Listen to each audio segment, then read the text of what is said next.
I am Hannah, 35 years old, and raising my two kids Emma and Noah on my own since my husband passed. This Christmas morning started with excitement in our small home.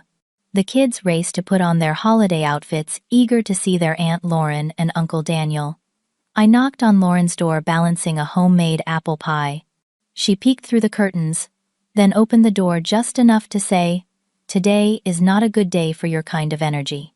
My children looked at me confused. I simply took their hands and said, "Let us go get pancakes. Where are you watching from today? Hit that subscribe button and join me as I unravel what happened next." "Mom, why was Aunt Lauren mad at us?" Emma asked as I drove toward IHOP, my knuckles white on the steering wheel. Noah was unusually quiet in his booster seat, his little face serious in the rearview mirror. I forced a smile that felt like cracked glass on my face. "Sometimes grown-ups have bad days, sweetie, even on Christmas." How could I explain to my 8-year-old daughter and 6-year-old son that their aunt, my own sister, had just rejected them on Christmas morning? The truth was, I barely understood it myself. Lauren, Daniel, and I used to be inseparable.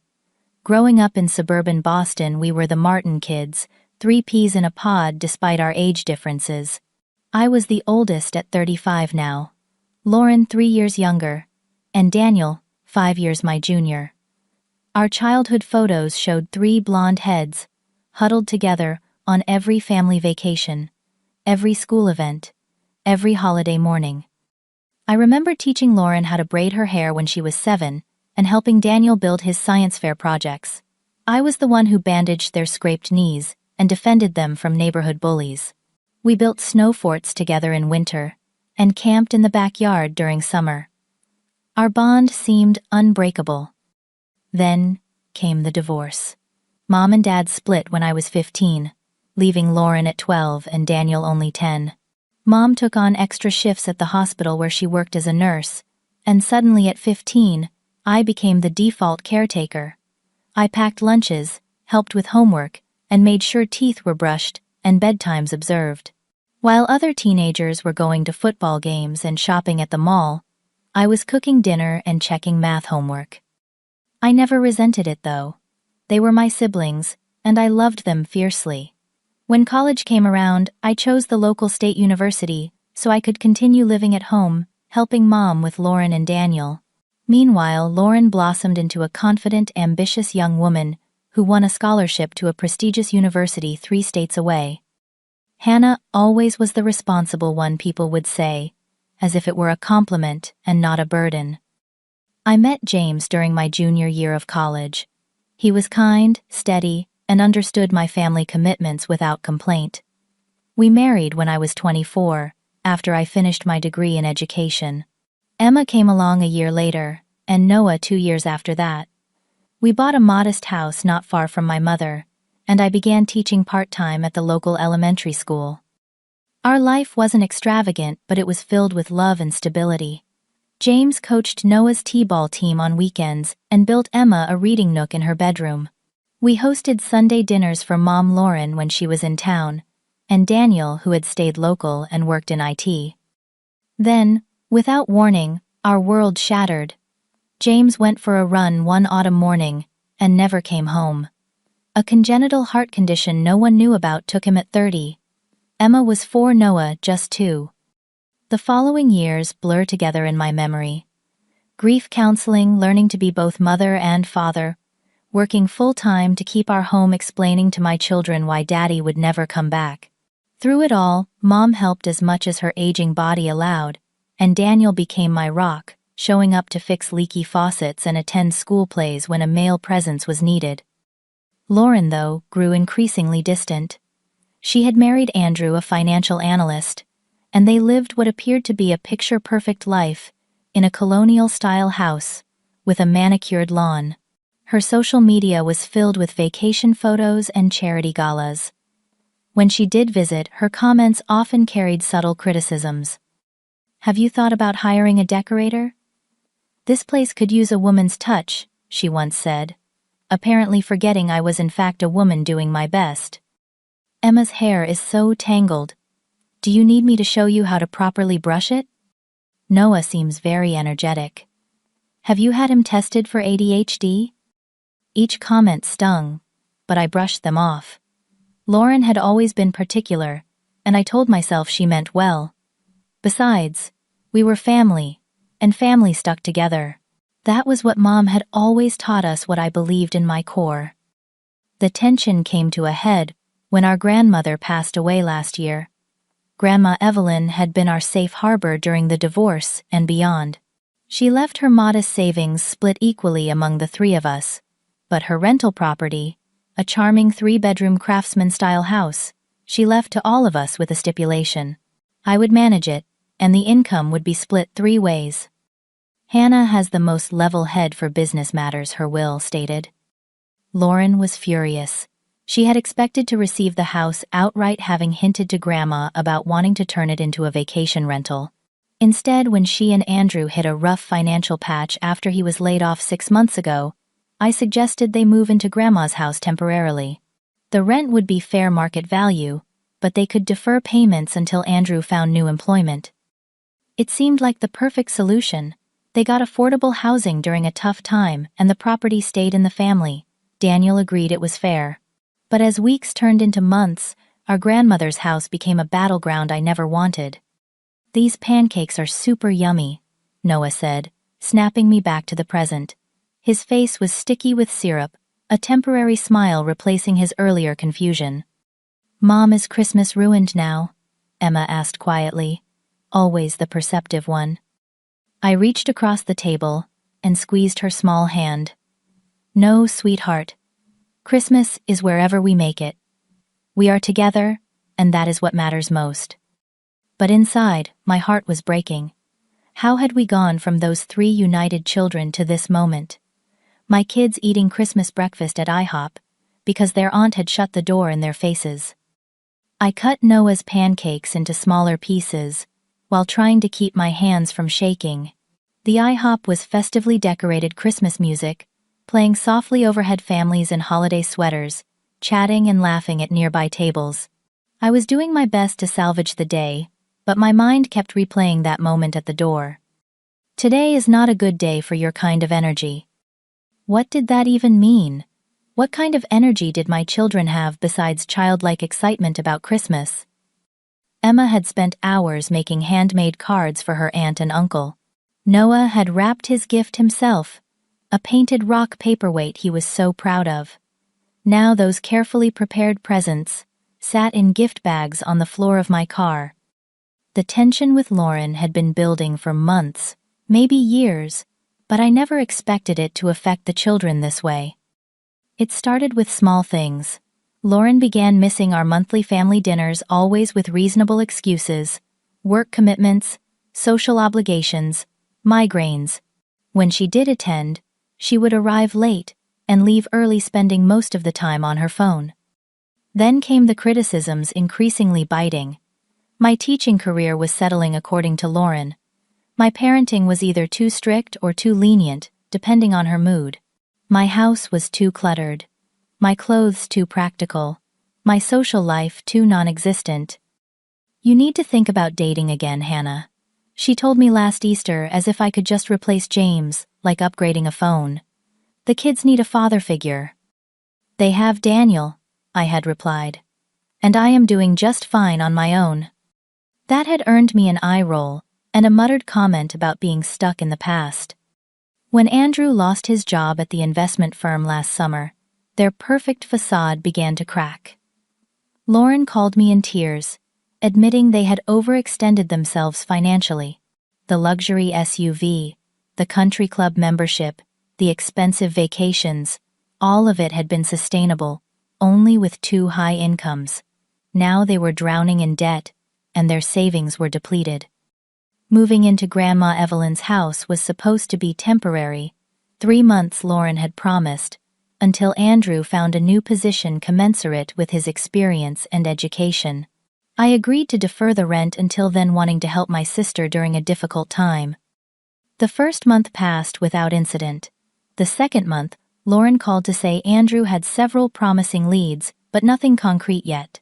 By the third month, my calls about their plans went straight to voicemail.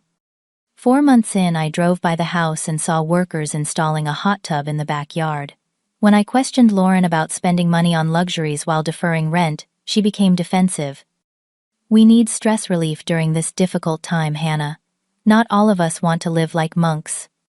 5 months in, I sent a formal letter outlining the rental agreement and requesting they begin making payments, even partial ones, to show good faith.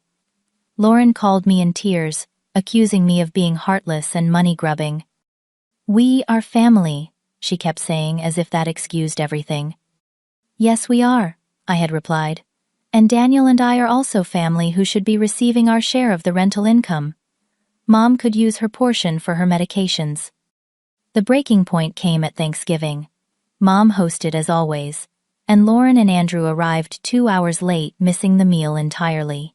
When they finally showed up, Lauren was wearing new designer boots and carrying a bag from an expensive boutique. "Sorry we are late," she announced. "The Black Friday sales were too good to miss." I said nothing, helping Mom bring out leftover turkey and fixings to reheat for them. But when Lauren made a cutting remark about Emma's homemade place cards having spelling errors, I felt something snap inside me. "They are 8 years old, Lauren," I said quietly.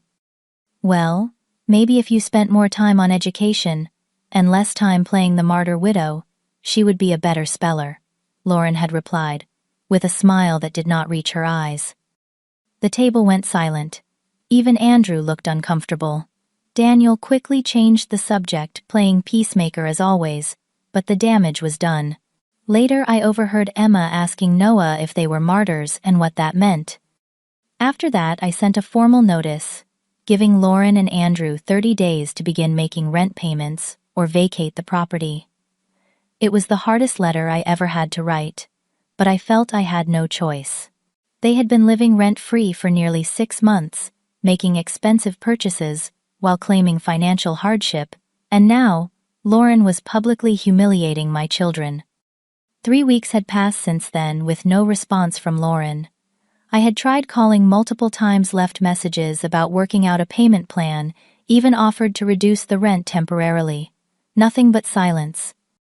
Until this morning, when she had looked through that window and seen us standing there with our Christmas gifts and homemade pie, and decided we were not welcome.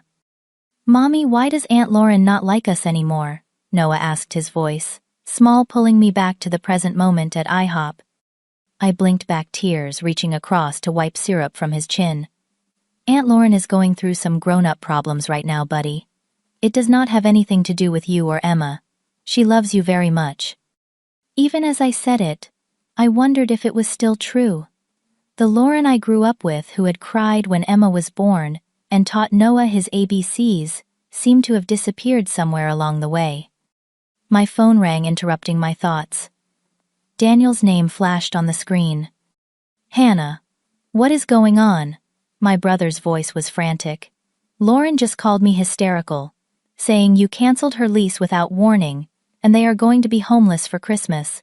Please tell me that is not true." I closed my eyes, the final piece clicking into place. So that was the story Lauren was telling. "Daniel, I need to drop the kids with you for an hour," I said, my voice steadier than I felt. "We need to talk, and then I need to have a conversation with our sister." I sent the notice 3 weeks ago after 6 months of no rent payments.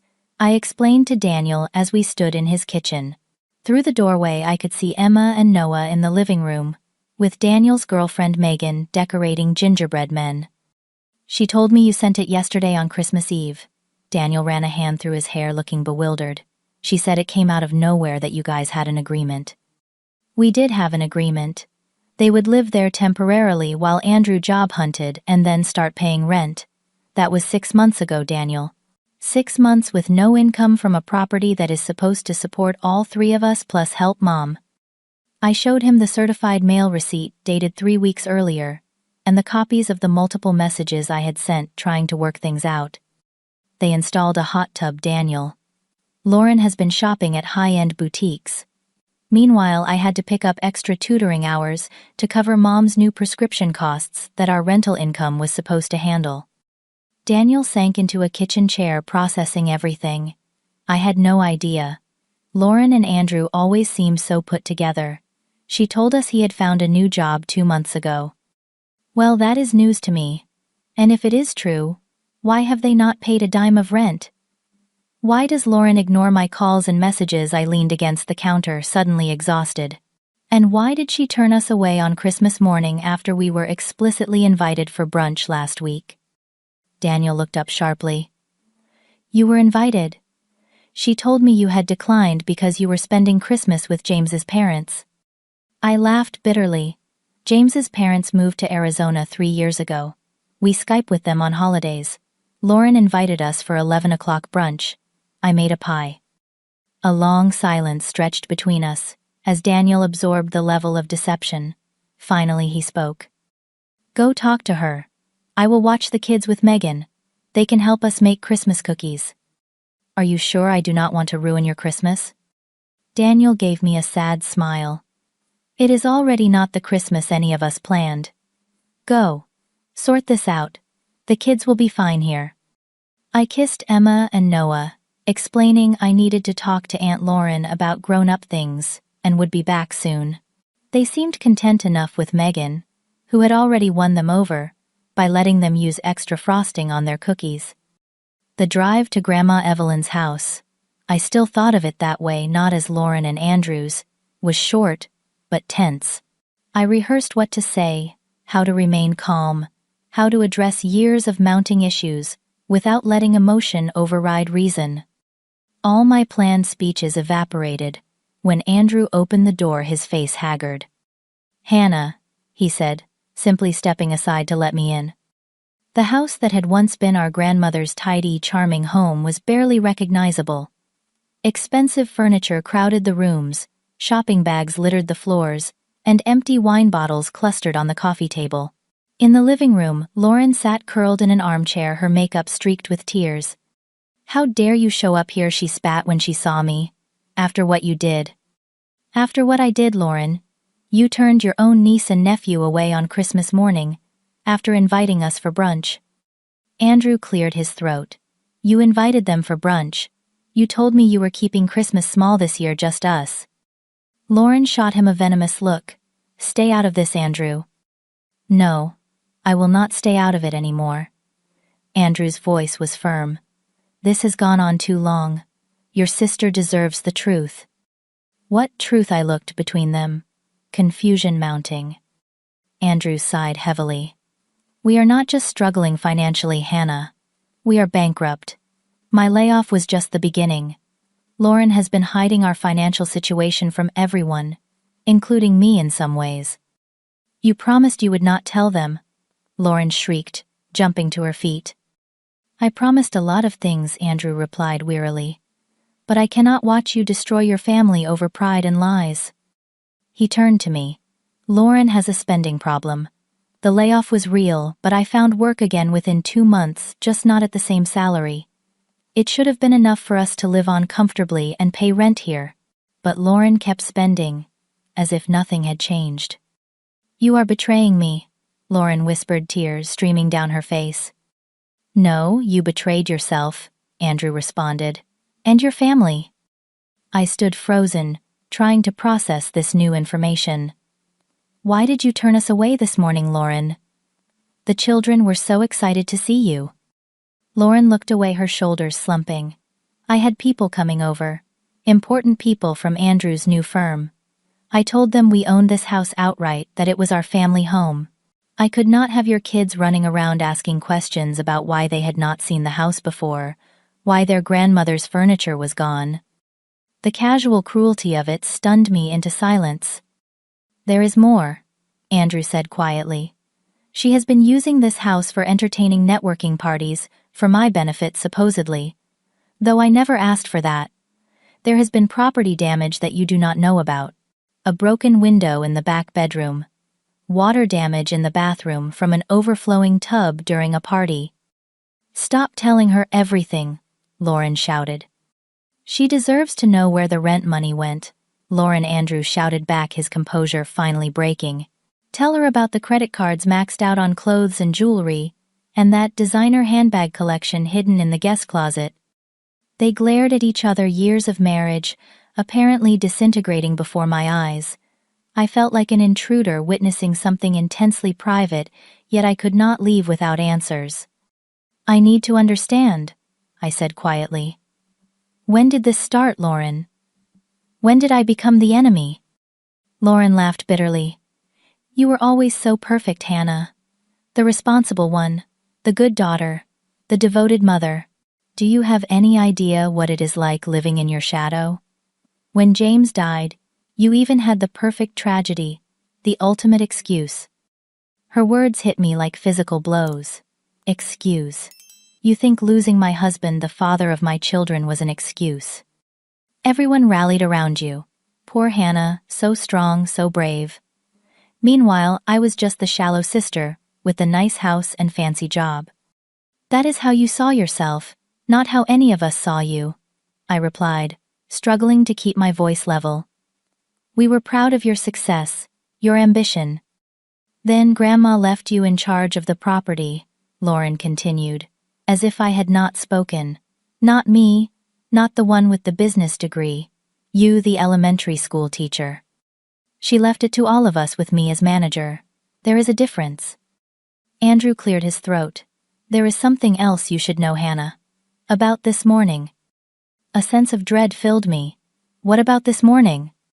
"Lauren already had people here when you knocked. Her new friends from the country club," she told them. He hesitated, looking at Lauren, who had collapsed back into the armchair, face in her hands. "Told them what?" "She told them you were her housekeeper's daughter, trying to guilt her into a handout. That is why she said that thing about your energy. She was putting on a show for them." I felt physically ill. "You told people my children and I were servants begging for charity, on Christmas morning." Lauren said nothing, her silence confirming Andrew's words. "I found your eviction notice in the shredder," Andrew continued. "She never told me about it. Just like she never told me about all the messages you sent trying to work things out. I thought you had stopped speaking to us months ago because that is what Lauren told me." The room spun around me. Every memory of our childhood, our supposed bond, seemed to shimmer and distort like a mirage. "The truth," I said finally, my voice barely audible, "is that I never wanted to evict you. I wanted you to communicate with me, to acknowledge the agreement we made, to show some respect for our family, property, and relationship. But now I see that was never going to happen." I turned to leave, then stopped. "You have until January 1st to vacate the property as the notice stated. I will be selling the house." Lauren's head snapped up. "You cannot sell Grandma's house.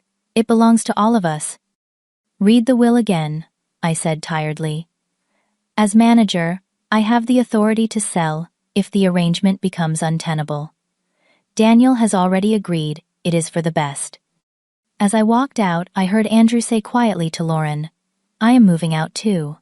Tonight. This marriage is over." I sat in my car for a long time, unable to drive, unable to even cry. My phone buzzed with a text from Daniel. "Kids are fine. Take your time." But there was no time left to take. Whatever had broken between Lauren and me could not be fixed with time or distance or even love. Some damage went too deep. "You mean Aunt Lauren pretended not to know us?" Emma's voice was small, her eyes wide with hurt and confusion. "We sat at Daniel's kitchen table, the children having milk and cookies, while Daniel and Megan cleaned up the baking mess. I had debated how much to tell them, but Emma had overheard snippets of my conversation with Daniel and was asking direct questions. I had always promised my children honesty, tailored to their age and understanding.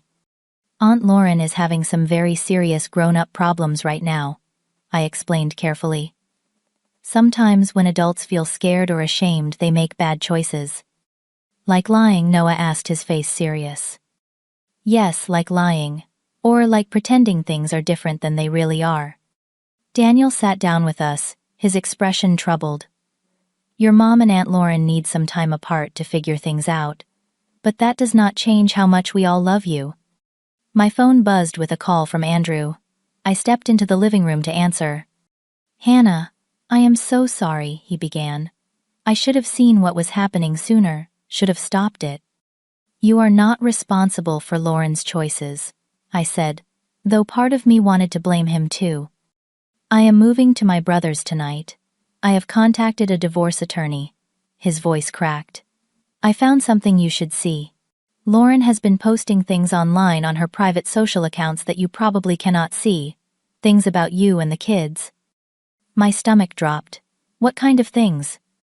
Mocking posts. About your widowhood. About your teaching job. About the children being, quote, undisciplined and poorly raised. There are photos, too, of damage to your grandmother's house that Lauren blamed on your kids during a previous visit, though I know they never caused it.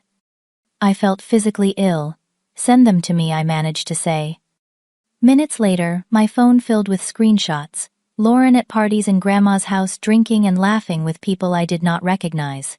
Captions like, living my best life in my new vacation home, and, so glad to be free of family drama. Close-up photos of a broken window with the caption, my sister's wild kids destroyed my property again. But worst of all was a post from this very morning. Had to turn away the charity case sister and her brats. Some nerve showing up uninvited and ruining my Christmas brunch for the country club board. Attached was a photo clearly taken through the window. Emma and Noah on our porch, their faces partially visible, gifts in hand. My children photographed and mocked on social media without their knowledge or mine. Daniel found me sitting on his sofa staring blankly at my phone. What is it? He asked. Then fell silent as I showed him the posts. She has gone too far, Hannah, he said finally. This is not just about money or jealousy anymore. This is harmful to the kids. I know, I whispered. I just cannot understand how we got here. How the sister who used to read me bedtime stories turned into someone who would hurt my children this way. Daniel put his arm around me, and for a moment, I let myself lean on him. Andrew called me too, he said. Told me about Lauren's gambling problem. I looked up, startled. Gambling? Daniel nodded grimly. Apparently it started after his layoff. Online at first, then casinos. He thinks she has lost at least $30,000. The pieces began to fit together. The desperate need for money, the erratic behavior, the mounting lies. She needs help, Hannah. Professional help. I know, I said, straightening up, but I cannot sacrifice my children's well-being to save her. No one is asking you to. My phone rang again.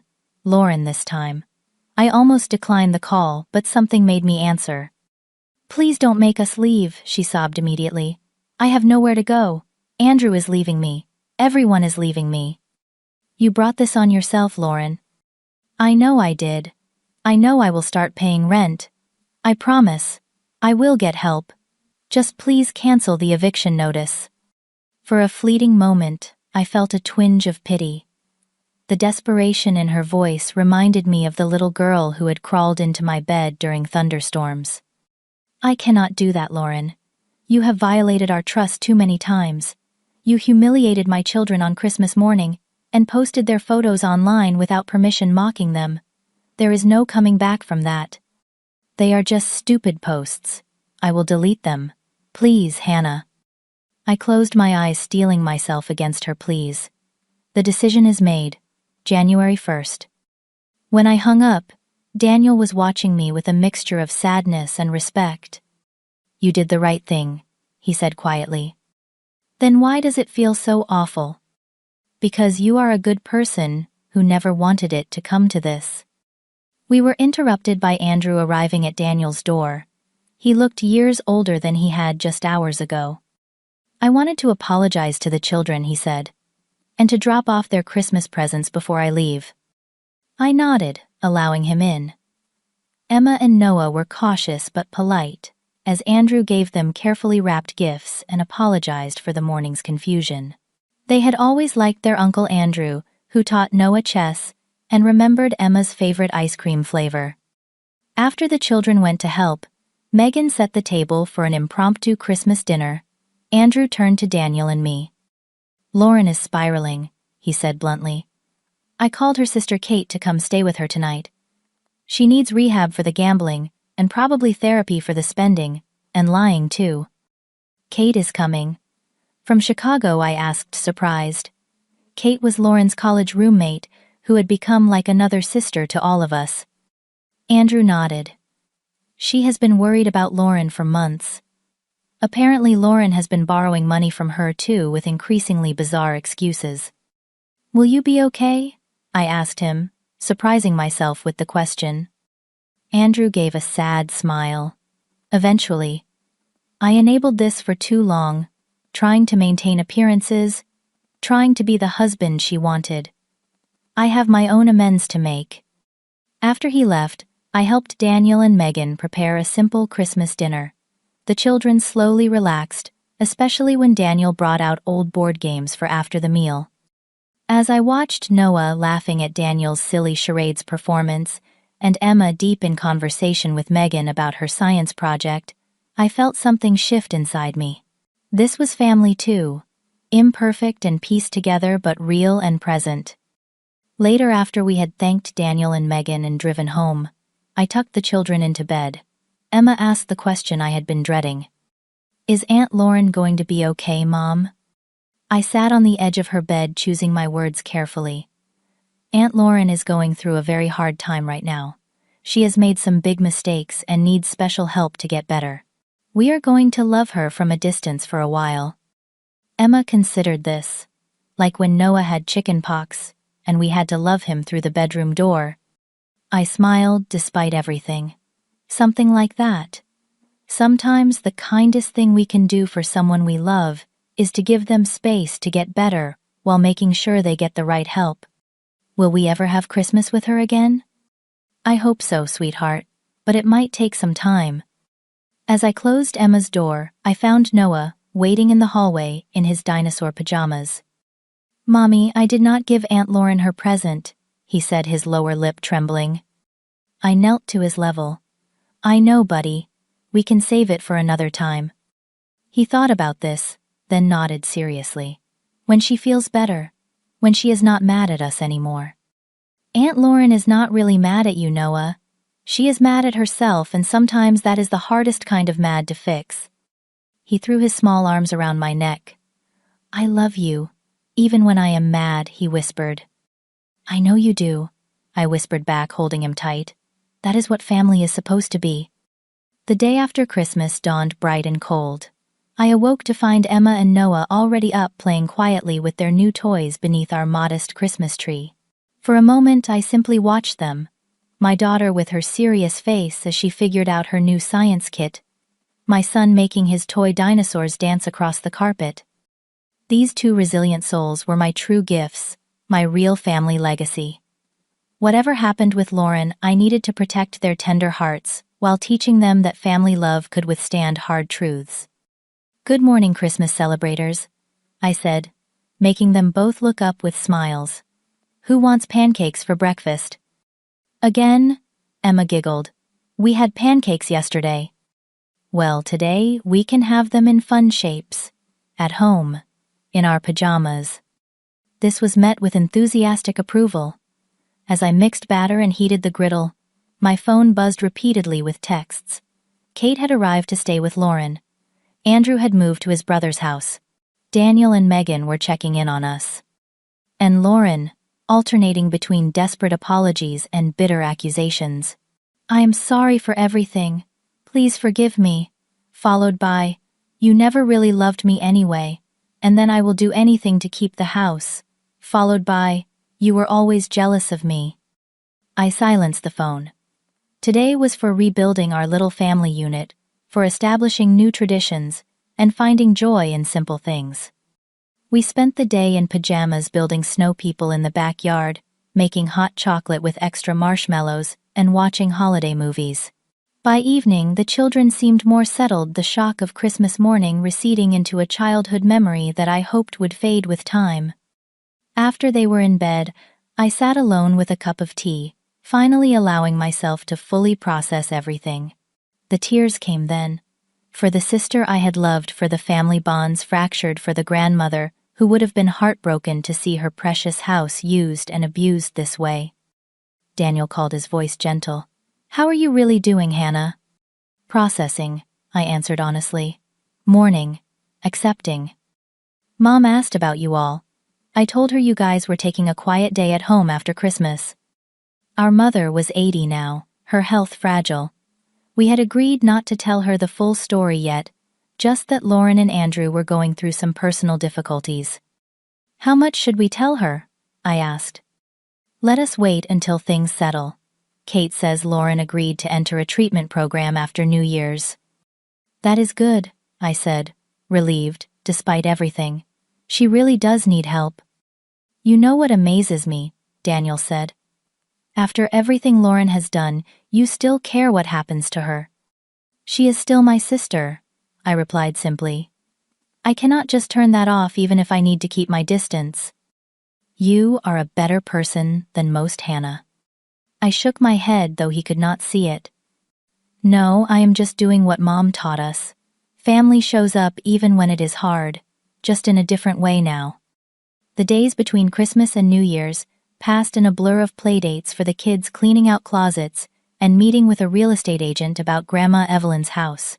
Lauren remained at the property for now, with Kate keeping close watch, but the eviction date stood firm.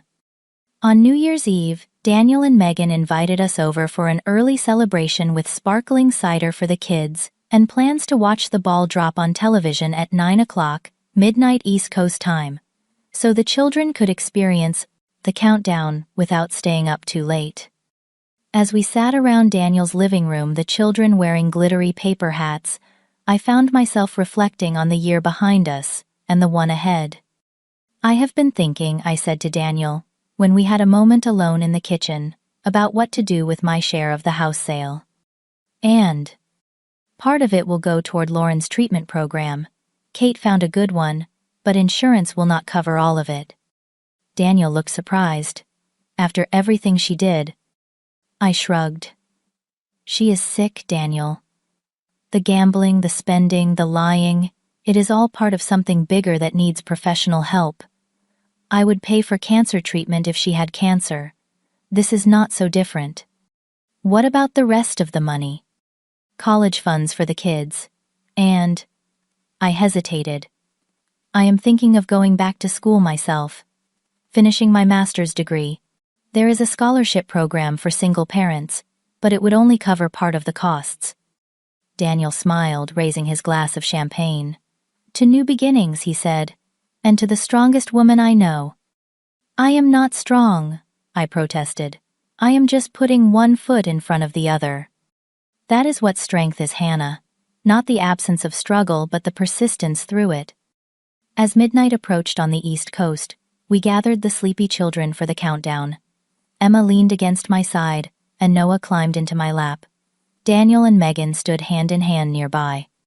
10, 9, 8. We counted together. This was not the family configuration I had imagined for myself at 35. There were missing pieces and added ones, fractures and new bonds. But it was real, and it was ours. Happy New Year, Noah shouted, throwing his paper hat into the air. Happy New Year, I echoed, hugging my children close, to new beginnings. The first week of January was bitterly cold but bright, with possibility. I met with a lawyer to finalize the sale of Grandma Evelyn's house. My heart heavy, but my resolve firm. Lauren had moved out on January 1st, as required, entering a treatment facility the following day. Kate had managed the move, packing essential items and placing the rest in storage. Do you want to walk through the house before we list it? The real estate agent asked. There is some damage that needs repair first. I stood in the driveway, looking at the craftsman-style home, where we had spent so many happy childhood hours with Grandma Evelyn. Her flower beds were neglected. Now the porch swing gone, but I could still see echoes of what it had been. No, I said finally. Just take photos for the insurance claim. I will trust your assessment for the repairs. Some places were better left as memories. That evening, I sat down with Emma and Noah at our kitchen table, construction paper and markers spread before us. We are going to make vision boards, I explained. Pictures of what we want our new year to look like. What is happening with Aunt Lauren's house? Emma asked, carefully selecting a blue marker. It is not Aunt Lauren's house, I corrected gently. It was Grandma Evelyn's house, and it belongs to Uncle Daniel, Aunt Lauren, and me together. We are going to sell it. Where will Aunt Lauren live? Noah asked, looking concerned. Right now, she is at a special hospital that helps people who are having a hard time, I explained. After that, she will probably find an apartment of her own. Is she still mad at us? Emma persisted. I put down my marker, giving her my full attention. Aunt Lauren is not mad at you or Noah. She has a sickness that made her make bad choices and say hurtful things. Like when you have a very high fever and get cranky and say things you do not mean. Noah considered this. But worse. Yes, buddy. But worse. And it takes longer to get better. Will we see her again? Emma asked quietly. Yes, but not right away. She needs time to get better first. We returned to our vision boards. I watched as Emma drew pictures of her school, our house, and what looked like graduation caps. Noah covered his paper with dinosaurs, our family stick figures, and what appeared to be a swimming pool. Is that our new pool? I asked, amused. No, it is swim lessons, he explained seriously. I am going to learn to swim without floaties this year. I smiled, adding my own images to my board, a graduation cap for my return to school books representing knowledge and a small house with a garden. Why are you drawing school stuff? Mom, Emma asked, peering at my board. Because I am going back to school too, to get an advanced degree so I can become a reading specialist. Emma's eyes widened. You are going to be a student like me? Yes, except I will go at night when you are sleeping. And on weekends sometimes. Who will take care of us then? Noah looked worried. Uncle Daniel and Aunt Megan will help sometimes. And I have applied for a special program that provides childcare for parent students. I had spent the past week researching programs, filling out applications, and calculating budgets. The sale of Grandma's house would provide a cushion, but careful planning was still essential. Will we be okay without Aunt Lauren? Emma asked suddenly. The question caught me off guard. Of course we will. Why do you ask that? Emma shrugged. She always said she helped us a lot, that we needed her. I felt a flash of anger at how Lauren had positioned herself to my children, but kept my voice calm. We love Aunt Lauren, and we miss the good times with her. But our family, you, me, and Noah, we are strong together. We have Uncle Daniel and Aunt Megan too. And we have friends and neighbors who care about us. Like a community, Noah supplied, carefully coloring a dinosaur purple. Exactly like a community, I agreed. Family comes in many forms. January turned to February. I was accepted into the master's program with a partial scholarship, and the sale of Grandma's house was proceeding smoothly. Daniel reported that Lauren was doing well in treatment, acknowledging her gambling addiction and working with therapists on her underlying issues. On Valentine's Day, Kate arranged a supervised visit with Lauren at the treatment facility. I was apprehensive, but determined to show my children that difficult relationships could be faced with courage and compassion. The facility was pleasant but clinical, with motivational posters on the walls and the faint smell of disinfectant. Lauren looked different. Thinner, less polished, her designer clothes replaced by simple jeans and a sweater, but her eyes were clearer than I had seen in years. Thank you for coming, she said, her voice small. The children were shy at first, clinging to my hands as we sat in the visiting room. I had prepared them, explaining that Aunt Lauren was getting help for being sick, but that it was a different kind of sickness that made people make bad choices. I brought you something, Noah said, finally holding out a card he had made. Lauren took it with trembling hands. Thank you, Noah. It is beautiful. It is a get well card, he explained. Mom says you are getting better. I am trying, Lauren replied, looking at me with uncertain eyes. The visit was awkward, but necessary. Lauren apologized to the children for Christmas morning, explaining in simple terms that she had been very confused and made a mistake. She did not make excuses or try to minimize what had happened. I am sorry I hurt your feelings, she told them. It was not your fault. You did nothing wrong. Before we left, Lauren asked to speak with me alone. Kate took the children to see the facility's small garden courtyard. "I owe you so much more than an apology," Lauren began, her voice cracking. "But it is where I have to start. I am so sorry, Hannah. For everything." "I know you are," I said simply. "The therapists here are helping me understand why I did what I did. The gambling, the spending, the lies. I was trying to fill something empty inside me, and I was so jealous of you." Of me, I could not keep the surprise from my voice. "Lauren, I am a widowed mother of 2 living paycheck to paycheck, wearing Target clothes." "You are loved," she said simply. "By the kids, by Daniel, by Mom, by everyone who knows you. You have this inner peace. Even after James died, I kept waiting for you to fall apart, to fail. And when you did not, I resented you even more." I was speechless, trying to reconcile this view of me with my own internal experience of constant struggle and uncertainty. "The hardest part of recovery," Lauren continued, "is making amends while accepting that forgiveness is not guaranteed. I know I may have damaged our relationship beyond repair, but I want you to know I am truly sorry, and I am working hard to change. I appreciate that," I said carefully, "and I want you to get better, Lauren, truly. But trust takes time to rebuild, especially where my children are concerned." "I understand," she nodded, wiping away tears. "Can I ask about the house?" "We have accepted an offer. The sale should close next month." Lauren nodded again. "Kate told me you are using part of your share for my treatment. Why would you do that after what I did?"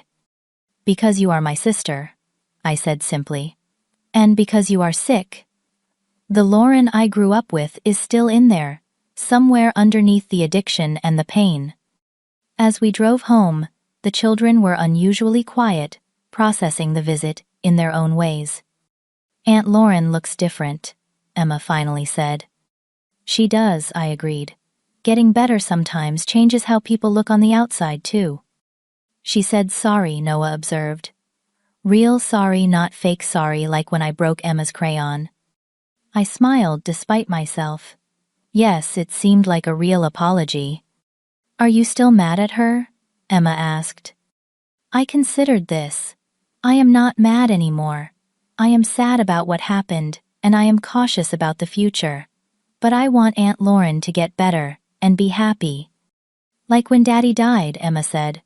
"You were sad, but you said we could still be happy too." My heart swelled with love for my perceptive daughter. "That is right, sweetie. Different feelings can exist at the same time." In March, Daniel and Megan announced their engagement, a bright spot of joy in our healing family. They planned a small September wedding, with Emma as flower girl and Noah as ring bearer. "You are my best person," Daniel told me, when he asked me to stand up with him at the ceremony. "Not just my best sister, but my best friend." Spring arrived, bringing with it new growth and possibilities. With the house sale complete, I enrolled in summer courses to jumpstart my master's program. The children were excited about summer day camp, which my program subsidized for student parents. One rainy Saturday, I decided it was time for another kind of clearing out.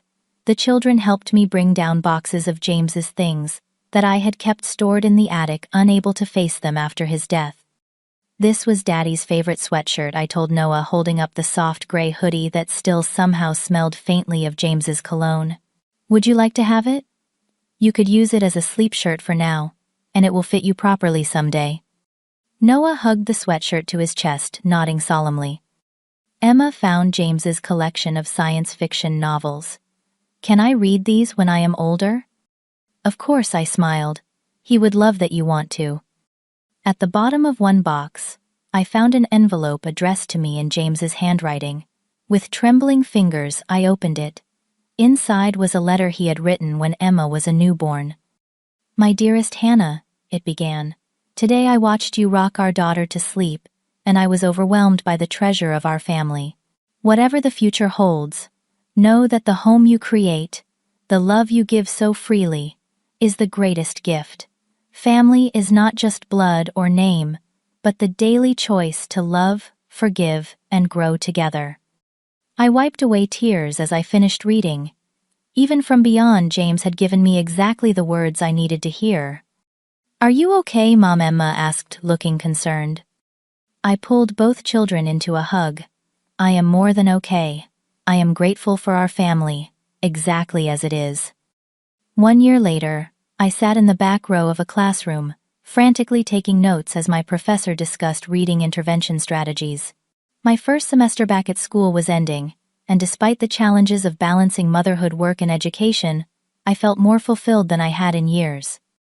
My phone vibrated with a text from Daniel. "Everything set for Saturday." I smiled, typing back. "Already, kids are so excited." This Christmas would be different from the last. We had established new traditions: a tree decorating party with Daniel and Megan, now 3 months married, cookie baking with neighbors, volunteer work at the local community center. The children had adapted to our new normal, with the resilience that still amazed me daily. Lauren had completed her inpatient treatment program and was now living in a small apartment, working part-time at a bookstore and attending regular support meetings. Her recovery was steady but not without setbacks. We had established careful, boundaried contact, monthly supervised visits with the children, weekly phone calls, and family therapy sessions when needed. The sale of Grandma Evelyn's house had given us all fresh starts in different ways. My portion had secured our new apartment, funded my education, and helped with Lauren's treatment. Daniel and Megan had used theirs for a house down payment. Lauren had paid debts and established a modest nest egg for her new beginning. As I packed up my books after class, my professor stopped me. "Hannah, that paper you wrote on trauma-informed approaches to literacy, it was exceptional. Have you considered publishing it in the Education Journal?" I blushed, still unused to academic recognition. "Thank you. I will think about it." "You bring a unique perspective," she continued. "Your experience as both teacher and parent gives your work authenticity." Driving home, I reflected on how different my life looked now, compared to a year ago. The pain of last Christmas had not disappeared, but it had transformed into something useful: wisdom, boundaries, and a deeper understanding of both human frailty and strength. Emma and Noah were waiting at the after-school program, bundled in winter coats and bursting with news about their day. "I got an A on my science project," Emma announced proudly. "And I made a new friend," Noah added. "His name is Tyler, and he likes dinosaurs too." "That is wonderful," I told them both, signing them out and heading to our car. "How about hot chocolate when we get home?" Our apartment was small but cozy, filled with family photos and the children's artwork. We had moved here after selling Grandma's house, choosing a place closer to their school and my university. Though modest, it was truly ours, a safe harbor we had created together. As the children changed into comfy clothes, I started dinner and checked my calendar for the weekend. Saturday would be our Christmas gathering, not on the actual holiday, which was still a week away, but a special family day nevertheless. Daniel and Megan would host at their new house. Mom would be there, having moved to a senior living community nearby, where she was thriving with new friends and activities. And Lauren would join us for dessert, a short, defined visit that she had earned through consistent therapy and honest amends. The journey to this point had not been easy. There had been tearful therapy sessions, angry words, painful realizations on all sides. Lauren had written formal amends letters to each of us, acknowledging the specific harms she had caused without excuses or expectations. She had made financial restitution where possible and accepted the consequences of her actions. For my part, I had learned to set and maintain boundaries without guilt. I had discovered that forgiveness did not require forgetting or pretending harm had not occurred. It meant freeing myself from the burden of resentment while still protecting my children and myself from future hurt. "Mom, can we wear our new sweaters on Saturday?" Emma asked, coming into the kitchen. "Of course," I smiled. "Aunt Lauren will be coming for dessert. Remember?" Emma nodded seriously. "I made her a card at school, to show I am glad she is better." "That is very kind of you, sweetie." "Will she stay at our house someday again?" Noah asked, joining us. I knelt to his level. Not for sleepovers, not right now, but we will keep having these visits, and if things continue to go well, we can do more together in the future. He seemed satisfied with this answer. The children had been remarkably adaptive to our new family configuration, perhaps because I had been honest with them, throughout, in age-appropriate ways. Saturday arrived bright and cold. We drove to Daniel and Megan's house, with presents and food, the car filled with Christmas music and excited chatter. Uncle Daniel said they have a real fireplace, Noah exclaimed. With a chimney for Santa, Emma added, though at 9, she was beginning to question the Santa story. Daniel and Megan's home was warm and welcoming, decorated with simple but elegant holiday touches. Mom was already there helping Megan arrange appetizers. There are my precious ones, Mom exclaimed, hugging the children. At 81 she was frailer, but still spirited, her mind sharp and her love boundless. The afternoon passed in a blur of good food, games, and conversation. I watched my mother laughing with Daniel, my children playing with the puppy Megan and Daniel had recently adopted, and felt a profound sense of peace. At 4 o'clock the doorbell rang. Lauren stood on the porch holding a bag of carefully wrapped packages, her expression nervous but hopeful. "Merry Christmas," she said softly as Daniel let her in. There was an initial awkwardness, but it dissipated as Lauren sat with the children admiring Emma's card and asking Noah about his swim lessons. She had worked hard in therapy to learn how to have authentic interactions rather than performing perfect family member or competitive sister roles. "These are for you," she told the children, presenting simple, thoughtful gifts, books chosen with their interests in mind, not the extravagant electronics or designer clothes she would have selected in the past. When the children went to play with their new gifts, Lauren joined me in the kitchen where I was making coffee.